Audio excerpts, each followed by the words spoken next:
بسم اللہ الرحمن الرحیم۔ السلام علیکم ناظرین مزید اپڈیٹس کے ساتھ آپ کی خدمت میں ایک بار پھر حاضر ہیں۔ ناظرین، ایک مشہور مقولہ ہے اور یہ حکمت کی بات بھی ہے کہ اللہ رب العزت لٹھ نہیں مارتا لیکن مت ضرور مار دیتا ہے۔ جب مت ماری جائے تو تب کئی کام جو بظاہر سیدھے اور صاف اور درست نظر آتے ہیں، لیکن بظاہر تو وہ شخص درست ہوتا ہے، ہوش مند ہوتا ہے، عقل مند ہوتا ہے، سنجیدہ ہوتا ہے، مگر اس کی مت ماری جانے کی وجہ سے اس کے تمام عمل کا دار و مدار ہمیشہ الٹ ہوتا ہے، اس کے تمام ایکشن اور ریئیکشن جو ہے نا ہمیشہ الٹ نتائج نکالتے ہیں۔ یہی کیفیت آج کل ہمارے حکمران کی اور اس کے ساتھ ساتھ کمپنی کی بن چکی ہے۔ ناظرین، آج ہم بات کریں گے کہ عمران خان صاحب پاکستان کے لیے اب کیوں زیادہ ضروری ہو چکے ہیں۔ کیا قیدی نمبر 804 کی رہائی اس وقت ممکن ہو چکی ہے، یا کیا قیدی number 804 barrack number 3 Imran Khan امید کی جا سکتی ہے کہ آخری حل یہی ہے؟ ان کے حوالے سے کیا تفصیلات ہیں، اس کے ساتھ ساتھ آپ کو بتائیں گے امریکی سفیر پاکستان میں کیسے ایک صحافی کو اس نے اپنی محبوبہ بنائے رکھا، وہ خاتون کون ہے، اس کا بھی تذکرہ ہم آپ سے کریں گے۔ اس کے ساتھ ساتھ ہماری آرمی کے اندر فوجی اہلکاروں کی استعفوں کی بہت بڑی گونج ہے، اس پر ہم بات کریں گے، اور ساتھ ساتھ آپ کو بتائیں گے کہ chief of the army staff کی جو معاشی پالیسی تھی وہ کیوں ناکام ہو چکی ہے، اس پر بھی حاصل سیر گفتگو کریں گے۔ ناظرین، سب سے پہلے آپ کو بات بتاتے چلیں، پاکستان میں لگتا ہے ایسے یہ کوئی میچ ہو رہا ہے، یعنی عوام کا اور گورنمنٹ کا، اسٹیبلشمنٹ کا اور سیاسی جماعتوں کا، اور یا سیاست دانوں کا اور ملٹری کا یہ میچ ہے، اور ہر ممکن کوشش کر رہی ہے کہ ملٹری ہم ہی ون کریں۔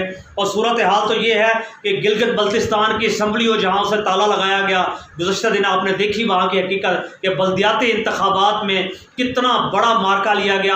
حالت یہ تھی کہ گلگت بلتستان کے لوگوں سے ہمیں سیکھنا چاہیے کہ انہوں نے خورشید خان کے جو رزلٹ تھے، جو 6164 ووٹوں سے جس نے ون کیا، جو پی ٹی آئی کے نمائندے تھے، اس حوالے سے وہاں بیٹھ کر دھرنا دے کر 24 گھنٹوں بعد ان کا الیکشن کے رزلٹ لے کر اٹھے، جو اس وقت آپ کی سکرین پر ہے۔ ناظرین، یہ ہمیں سبق ملتا ہے کہ اگر ہم نے اپنا جائز حق لینا ہے تو ہمیں بیٹھنا پڑے گا، انتظار کرنا پڑے گا، تبھی ملے گا، ورنہ دوسری صورت ایسی کوئی نہیں ہے۔ اس کے ساتھ ساتھ ناظرین آپ کو بتاتے چلیں، صورتحال یہ ہے کہ جو بھی ہم نے تذکرہ کیا کہ جو فوجی افسران اس وقت استعفیٰ دے رہے ہیں، وجوہات یہ ہے کہ لگ بھگ اس وقت ملٹری سیکٹری برانچ کو 5000 فوجی افسران کے استعفے موصول ہو چکے ہیں۔ اگر پرانے استعفوں کو بھی ساتھ رکھا جائے تو لگ بھگ 5000 اور ہو جائیں گے، تو یہ 10,000 تک تعداد چلی جاتی ہے، مگر ان کو ریجیکٹ کر دیا گیا کہ استعفے قبول نہیں کیے جائیں گے، آپ جہاں بھی چاہیں آپ کی تعیناتی کر دی جائے گی۔ ناظرین، اس کی وجہ ہے یہ ہے ملک کی معیشت۔ اگر کوئی افسر جس کی تنخواہ 1 لاکھ ہے اس کو 50,000 بجلی کا بل آ رہا ہے تو یقینی طور پر اس کے لیے زندگی کو رن کرنا، راشن کو لے کر چلنا، فیملی کو لے کر چلنا بہت دشوار ہو چکا ہے۔ یہی وجہ ہے کہ سب لوگ استعفے دے رہے ہیں اور کوشش کر رہے ہیں کہ ہم کوئٹ کریں، لیکن بہرحال اس خبر کو چھپایا جا رہا ہے۔ چھپانے کے لیے اس کے ساتھ ساتھ آپ کو اور بھی صورت بتائیں، کور کمانڈر کانفرنس میں بھی اس بات کا تذکرہ کیا گیا کہ وہ کرنل جس کی تنخواہ 1.5 لاکھ تک ہے تو وہ بھی مخمصے کا اس وقت شکار ہے۔ ناظرین، آپ کو ایک اور بات بتاتے چلیں، صورتحال تو یہ بن چکی ہے کہ طالبان کے سپریم کمانڈر نے جناب جیسے ہی ہم نے تورخم بارڈر کے اوپر پابندی لگائی، اس نے یہ کیا کہ افغانستان میں جس کے پاس بھی پاکستانی کرنسی ہوگی اس کے پاس 2 ماہ یعنی 60 دن ہیں، 60 دن کے اندر اگر وہ چاہے تو اپنی کرنسی کو سیل کرے، باہر نکالے۔ 2 ماہ کے بعد جس کے پاس پاکستانی کرنسی پائی گئی، جس بزنس مین کے پاس، اور وہ ٹریڈ کرتا ہوا پایا گیا تو یقیناً اس کے اوپر قانونی اسے سزا دی جائے گی۔ ناظرین، یہ تو صورتحال ہے افغانستان کی۔ اس کے ساتھ ساتھ آپ کو بتاتے چلیں کہ ہمارا حال جو اس وقت بن چکا ہے عمران خان کے حوالے سے، آپ یہ دیکھیں کہ مجیب الرحمان کیس کو بھی غور کریں اور فاطمہ جناح کو بھی غور کریں، تب بھی مجیب الرحمان کو 2 سال سزا دی گئی، لیکن اس کا جرم ایک ہی تھا، پاکستانیت اور فاطمہ جناح کے ساتھ چلنا تھا۔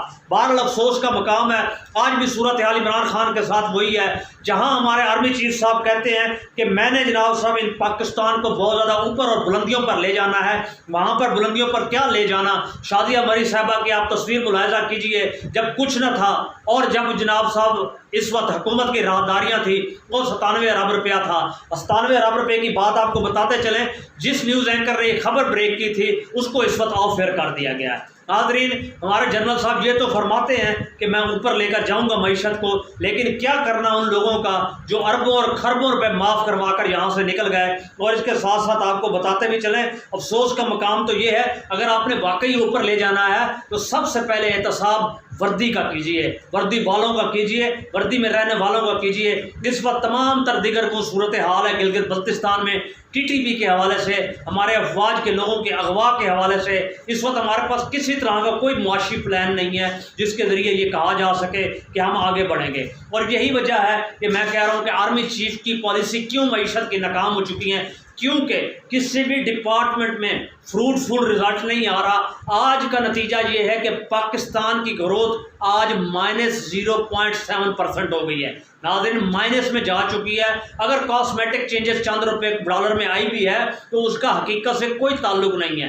ناظرین اس طرح سے کبھی بھی ملک اور معیشت آگے نہیں بڑھتی جیسے یہ بڑھانا چاہ رہے ہیں۔ اگر یہ ایسا کرنا ہی چاہتے تھے تو آپ سب سے بڑی G20 مارکیٹ کو دیکھیں جو کانفرنس کل ہوئی ہے، اس کے اندر کوئی آرمی چیف یا وردی پوش شخصیت نہیں ہے، سب سویلین لوگ ہیں، اسے کہتے ہیں سویلین بالادستی۔ اور ساتھ ساتھ امریکی سفیر جناب صاحب بتاتے چلے، یہ رچرڈ اولسن ہے، یہ واشنگٹن پوسٹ نے بھی اس کو کیا ہے، ایبٹ آباد جس وقت آپریشن ہوا تھا اس وقت پاکستان میں امریکہ کی طرف سے سفیر تھے جناب صاحب، بہت اچھے سمبند تھے ان کے۔ ایک شخصیت ہے ان کی، گرل فرینڈ مونا حبیب نام ہے، جس کی تصویر بھی اس وقت آپ کے پاس آ رہی ہے۔ یہ ان کو ملتی بھی رہیں، راتیں بتاتی بھی رہیں، وہ ان کو فنڈ بھی ایشو کرتے رہے، ان کو یونیورسٹی تک لے کر گئے اور ان کے لیے کافی سہولت کاری پیدا کی۔ اب FBI نے جناب صاحب اس کا رزلٹ نکال دیا ہے کہ ہمارا سفیر وہاں کیا کر رہا تھا۔ آپ انتظار رکھیے، خاطر جمع رکھیے، آنے والے 5-7 سالوں میں آپ کو رجیم چینج میں ایسے کئی صحافی عورتیں اور سول سرونٹس عورتیں اور یہ لوگ اور کردار نظر آئیں گے جنہوں نے یہ غداری کی اور جنہوں نے یہ سب کچھ کیا۔ یقینی طور پر اس میں بھی آپ کو پتہ چلے گا کہ کیا صورتحال بنی۔ اور آخری بات آپ کو بتاتے چلیں کہ بہت بڑا میس اپ ہونے والا ہے ایران اور ترکی کے درمیان، کیونکہ ایران نے واضح طور پر کہا ہے کہ ہم آذربائیجان کے خلاف جائیں گے، آرمینیا کے ساتھ جائیں گے، مگر ترکی نے کلیئر پیغام دے دیا ہے کہ ترکی کی ایئر فورس اور آذربائیجان کی ایئر فورس کو ایک کمانڈ کے نیچے کر دیا گیا۔ اس کا مطلب یہ ہے ترکی آذربائیجان کے فیور میں کھڑا ہے۔ اگر ایران نے اس کے خلاف کچھ کرنے کی کوشش کی تو ایران کو آئینی جواب دیا جائے گا، جس کا آسان سا مطلب یہ ہے کہ